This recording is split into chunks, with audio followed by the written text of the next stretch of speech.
Hello, I'm Tom, and I'm going to talk about critical thinking, which is a phrase that has come up today, I'm glad to say.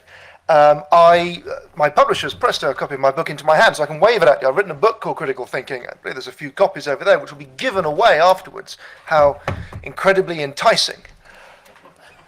I like the phrase critical thinking. We've been talking a lot about media literacy, skepticism, and engagement. I wrote a book called Critical Thinking, and I work a lot around it because, for me at least, it suggests a rich way of exploring how we are predictably prone to error, how we are vulnerable, but also how together we can develop modes of practice that allow us to be better than our vulnerabilities. And so it says 10 commandments for critical thinking. And I suppose a way of thinking about this is that I've, through my work at college level, I'm trying to get the American terminologies right. College is what we call school. And anyway, so colleges and universities and so on. I'm interested in trying to distill what you might call sort of cognitive design principles for helping people to think better together. And the together is important. It's been tremendously exciting to be here, and there's been a tremendous emphasis on the interdisciplinary and systematic nature of the problems and the solutions. There's not some magical solution that solves everything. There's not some evil technologist somewhere who's causing the problems.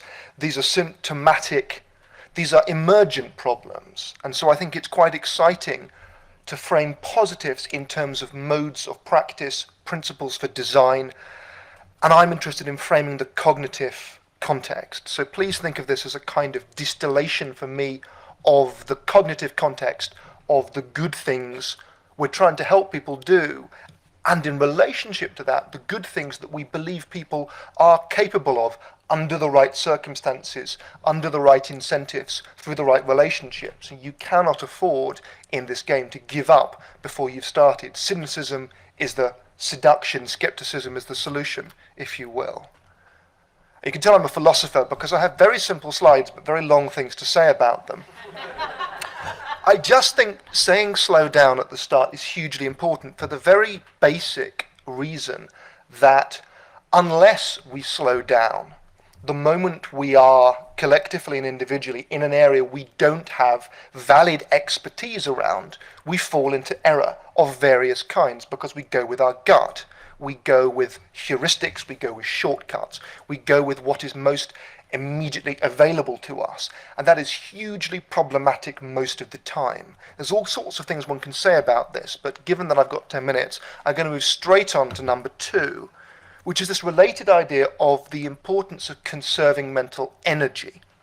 And these 2 points go together, and I hope these are things that have been kind of latent in so much of the amazing stuff we've heard. We have a limited budget of attention, and I've put Vegas there because it's a pretty slide, but also because a casino is a devastatingly good analogy for the monetization and repackaging and resale of human attention that is one of the great industries of our age. The smartest minds in a generation are being paid very well to get you and your kids clicking one more time, revealing one more preference, and so on. And I'm not sure this can be said enough foundationally, because unless I feel this is front of mind, we may miss the obvious fact that a lot of the good stuff we're talking about is emergent from qualities of time and attention that are conducive to going beyond the obvious when we're talking about fact-checking, investigating, thinking twice, the wonderful stuff from NPR about young people sharing considered perspectives. If people are cognitively depleted by the always connected devices in their pockets all the times, that is a pretty dystopian Huxleyan, as in Aldous vision, of everyday cognition. It's a kind of cognitive flattening. It makes people extraordinarily vulnerable to manipulations of all stripes. And I think it's worth having this front of mind. If we cannot build certain qualities of time and attention into people's lives and systems, then we cannot realistically ask of them that they do more, and of ourselves. 5 minutes, good God. I speak slowly. I'm in a time loop here. If in doubt, wait. Time is an amazing filter.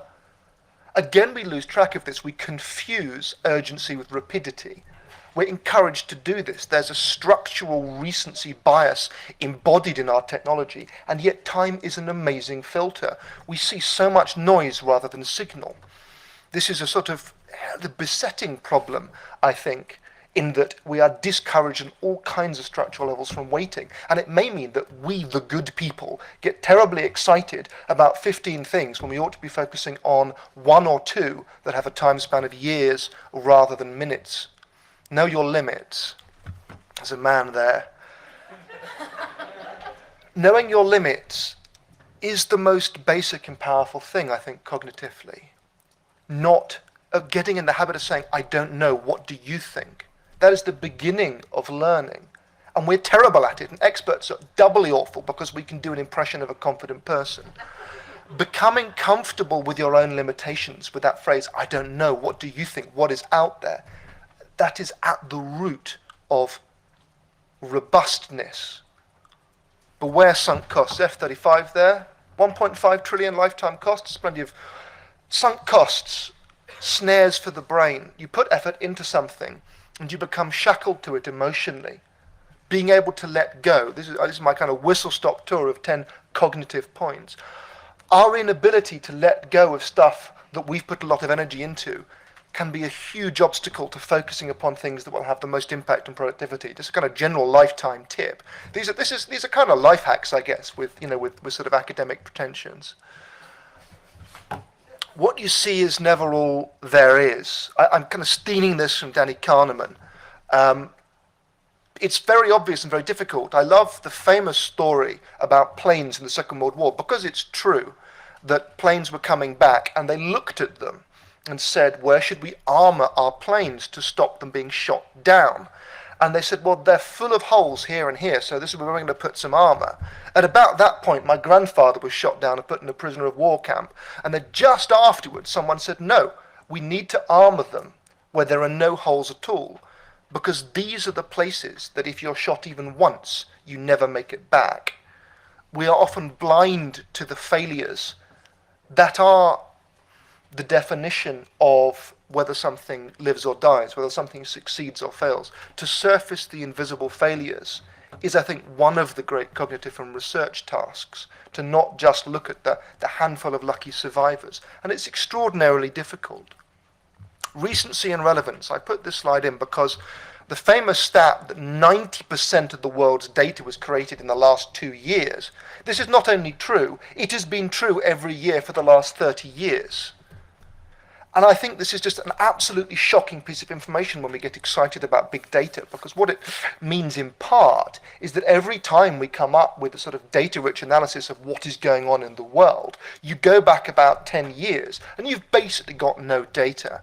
You have to make allowances for the massive structural recency bias of the digital world. It's very, very hard to take the long view. The present is screaming at us. It's screaming crisis. And I think we can all get sometimes a little bit apocalyptic about this.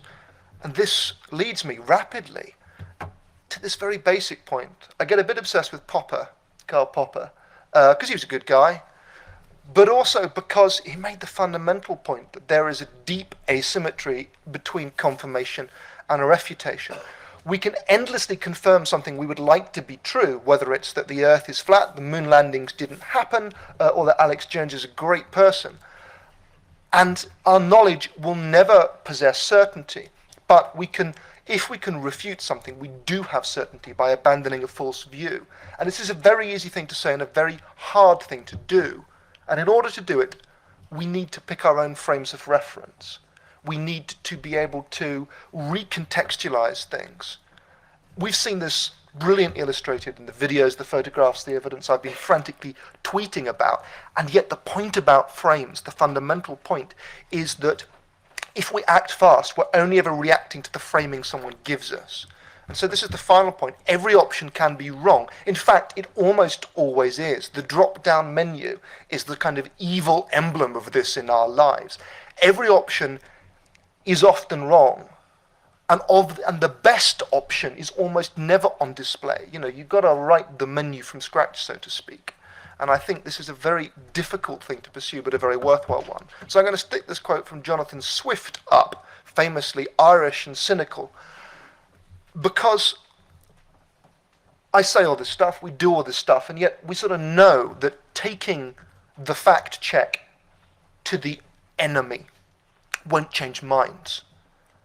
And I believe this is partly because what changes people's minds is the communities, the practices, the stories, the way they live, the texture of their daily life. And we have to be very humble in the face of the extraordinary malleability of the human mind. We mustn't make the mistake of assuming that the way we act in Facebook groups today is some deep truth about human nature. It's not. We're poured into that particular mold and certain outcomes emerge. And I think to find productive, compelling, emotive, empathetic modes of engagement with people we would like to label our enemies, to find common causes, to pour ourselves into other molds, whether these are the spaces left by shared religion, by social practice, by notions of the sacred, by notions of the family. As smarty pants people, we shouldn't be scared to talk this language and go into these spaces and pour our beliefs into these communal molds, because we are not going to change people's minds by telling them that they are wrong and we're right.